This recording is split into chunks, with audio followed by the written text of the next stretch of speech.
শুভ দীপাবলি বন্ধুরা। আর আজকের হচ্ছে চতুর্দশী। চতুর্দশীতে অনেকেরই অনেক রকম নিয়ম থাকে। 14 শাক খাওয়ার নিয়ম, 14 বাতি দেওয়ার নিয়ম।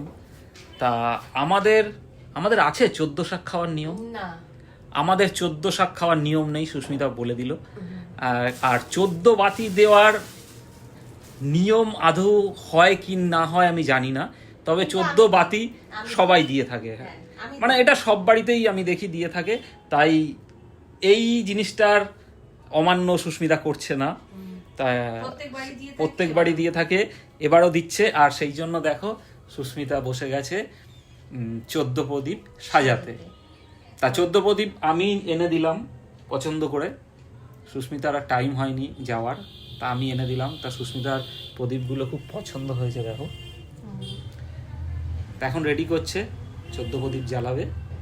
কিন্তু তেল দিতে দিতে তেলটা শেষ হয়ে গেছে, তাই তেল আবার আনাতে দিলাম। মানে আবার ব্যাপারটা কি, মানে রান্নার জায়গা থেকে তেল এনে দিতে পারছে, সেটা তো দেবে না, সেটা তো রান্নার ব্যাপার না। আর ঠাকুরের জন্য যে আলাদা তেলটা রাখা হয়, তেলটা শেষ হয়ে গেছে।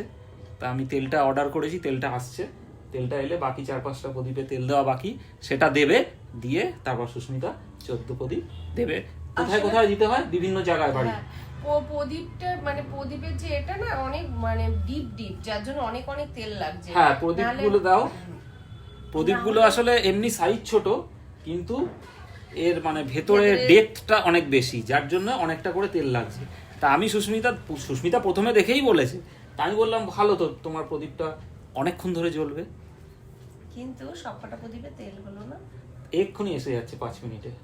তুমি ওই ঠিক আছে, আসলে তারপর জ্বালাও। একটা করে জিনিস আনতে বলি আর ওরকম টুকুস করে অর্ডার দিয়ে দেয়।